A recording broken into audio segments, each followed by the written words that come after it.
Hi, I'm Nikki. I'm a designer here at Dissolve.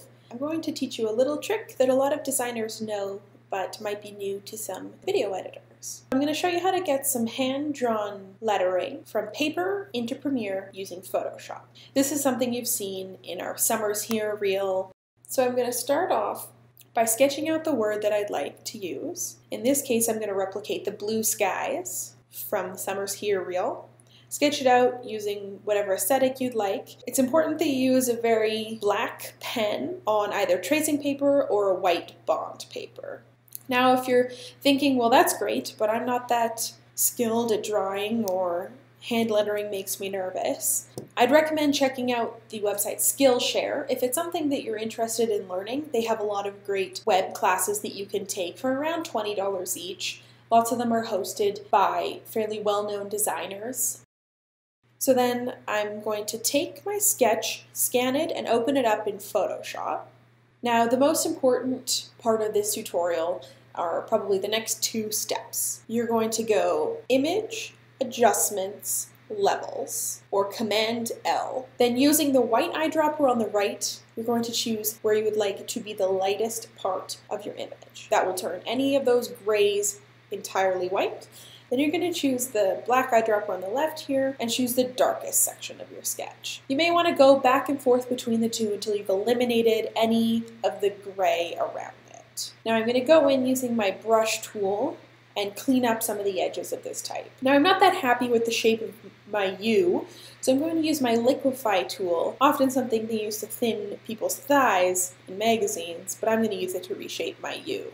Now I'm going to go over here to my channels. I'm going to make sure I have my RGB, my red, green, and blue channels selected. And on the bottom here, there is a dashed circle, and that's going to select those channels. So it's going to select everything in my image that is black. I'm going to go into my layers panel, and I'm going to click on the bottom here. There's a square with a circle in it, and that will create a mask for me. So what the mask will do is take the selection I have, and it will only reveal what I have selected. So I'm going to invert it by hitting Command I.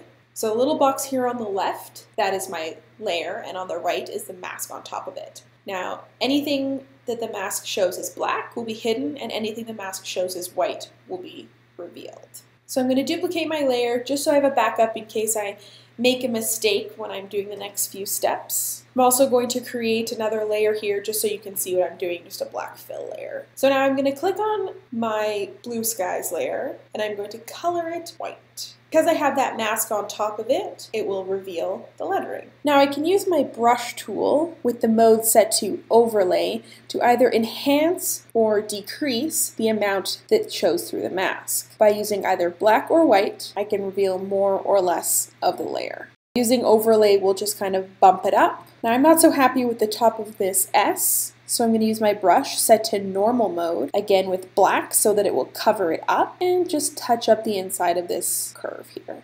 Perfect, now I'm just going to Command T, transform this, rotate a little bit to straighten it out, and then I'm going to use my crop tool to crop in all of this extra space. I'm going to save this file as a Photoshop document. No need to save it as a JPEG or a PNG.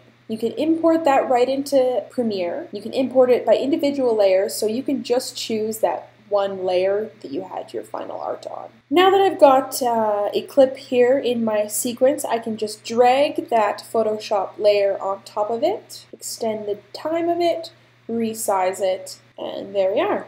We've got type from paper into Premiere. One more quick option I'm going to show you is the way I did the lettering for a cowboy's boot. This one I started out a little bit differently.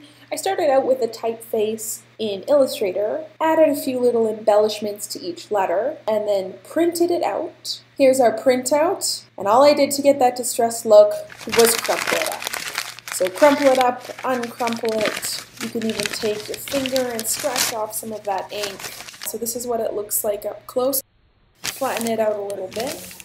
Scan it into Photoshop, again use your levels, going back between the white eyedropper and the black eyedropper, just kind of a little bit of trial and error depending on the file to get that nice contrast.